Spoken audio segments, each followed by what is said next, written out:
ہم حضرت عثمان کا جو الیکشن پڑھنے جا رہے ہیں تو ہمیں اتنا پتہ تھا کہ حضرت عمر نے دنیا سے رخصت ہونے سے پہلے 6 لوگوں کا ایک پینل یا 6 لوگوں کی ایک لسٹ دے دی تھی اور کہا تھا کہ بھائی اپنا فیوچر جو کیلف ہے وہ ان لوگوں میں سے چن لینا۔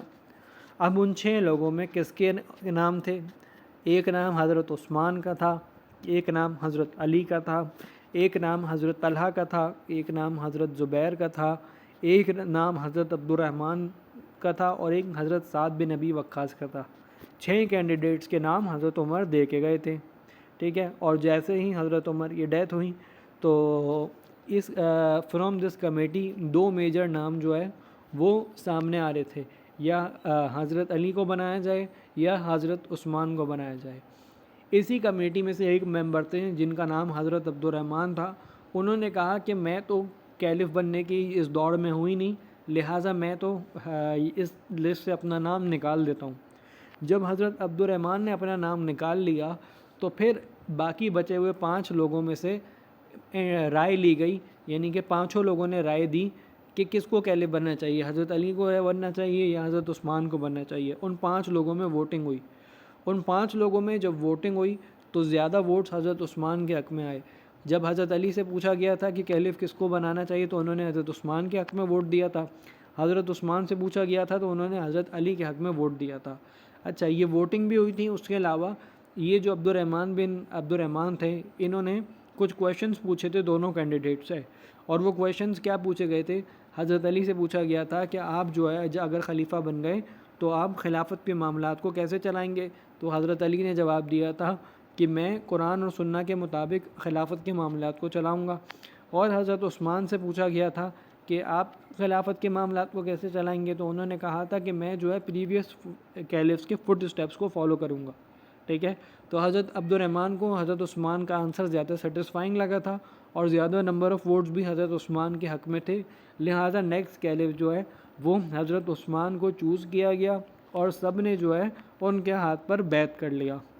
ایک دفعہ یہاں تک پڑھو بچے پاس ایڈمنسٹریشن آف حضرت عثمان ہے، جیسے ہم نے ایڈمنسٹریشن آف حضرت عمر، حضرت ابو بکر پڑھی، اسی طرح حضرت عثمان کی بھی ایڈمنسٹریشن ہے۔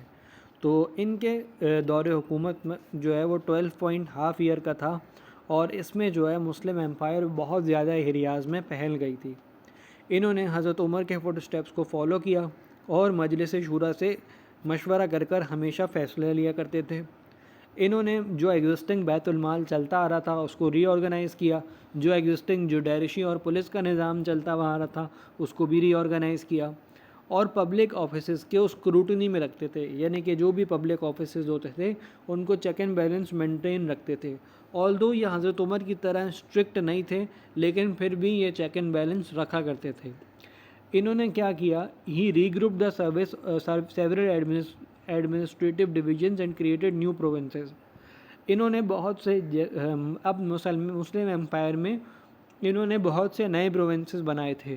کئی جگہ 2 علاقوں کو جوڑ کے ایک پروونس بنا دیا تھا، کئی جگہ جو ہے ڈیوائیڈ کر کے ان کو 2 پروونس بنا دیے تھے، اور جو ان کے نئے ایریا انہوں نے اپنے دور حکومت میں فتح کیے تھے جیسے نارتھ افریقہ کے ایریا، تو وہاں پر بھی انہوں نے پروونسز بنا دیے تھے۔ اچھا جی، انہوں نے اپنے گورنر کو یہ اتھارٹی دی تھی کہ وہ اگر سمجھتے ہیں کہ ہمیں اپنے ٹیریٹری کے علاوہ جو ہے ایریا بڑھانا چاہیے فار دا بیٹرمنٹ آف مسلم امپائر، تو وہ بڑھا سکتے ہیں بنا پرمیشن لیے کیلف سے۔ یعنی کہ اگر ان کا گورنر ہے حضرت عثمان کا، وہ سمجھتا ہے کہ مجھے اپنے پڑوس کی لینڈ آکوپائی کر لینی چاہیے، یہ ہمارے لیے اچھی ہوگی یا انیمی کے اگینسٹ یہ کام آئے گی، تو حضرت عثمان کا یہ سوچنا تھا کہ کیلف سے پوچھو بغیر وہ یہ کام کر سکتا ہے، اس طرح ایکسپینشن تیز ہوگی اور ڈیسیجن میکنگ کوئک ہوگی۔ جبکہ حضرت عمر نے اس بات کی اجازت نہیں دی تھی، اور وہ کہتے تھے کہ اگر ایکسپینشن کرنی ہے تو مجھے پوچھ کے کرنا، ایسے الاؤڈ نہیں ہے۔ حج کے موقع پر یہ ہر کسی کی کمپلینز، پبلک کی کمپلین سنا کرتے تھے، اور اگر کسی گورنر کے خلاف انہیں کمپلین ملتی تھی تو یہ انہیں ہٹا بھی دیا کرتے تھے۔ اور اس کی ایک ایگزامپل یہ ہے کہ حضرت سعد بن ابی وقاص کو انہوں نے ایز اے گورنر ہٹا دیا تھا جب ان کے خلاف ایک کمپلین ملی تھی کہ انہوں نے اسٹیٹ کا منی جو ہے وہ اپنے ذاتی طور پر استعمال کیا ہے۔ اس کے بعد as with the new conquest, جیسے جیسے جو ہے فتح بڑھتی جا رہی تھی تو مال غنیمت بیت المال میں زیادہ سے زیادہ آتا جا رہا تھا، اور جیسے جیسے بیت المال میں پیسہ آتا جا رہا تھا، حضرت عثمان لوگوں کے لیے الاؤنسز بڑھاتے جا رہے تھے۔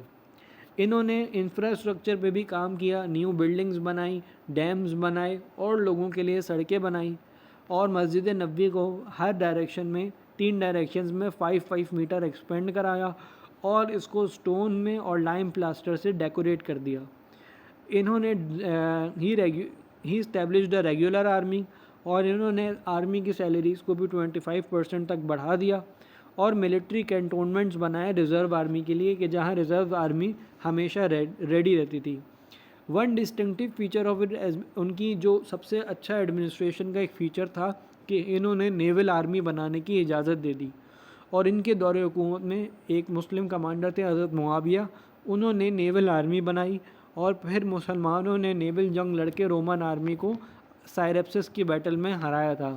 تو یہ نمایاں کارکردگی تھی کہ ان کی دور حکومت میں پہلی دفعہ مسلمانوں نے نیول فلیٹ بنائی تھی۔ حضرت عمر نے اس بات پر بین لگایا ہوا تھا کہ جو نئے علاقے ہوں گے اس کی جو لینڈ ہے وہ سیل پرچیز نہیں ہوگی، وہ اسٹیٹ سے بلانگ ہوگی، لیکن حضرت عثمان نے یہ رول ہٹا دیا تھا اور کہا تھا کہ نئے علاقوں کی لینڈ جو ہے وہ سیل پرچیز اس کی جائز ہے، آپ کر سکتے ہیں۔ انہوں نے اپنے دور حکومت میں جمعے کی سیکنڈ اذان والا جو پروسیجر ہے وہ انکلوڈ کروایا تھا۔ کیوں انکلوڈ کروایا تھا؟ کیونکہ لوگ جو ہے جمعے کی نماز میں لیٹ ہوتے تھے۔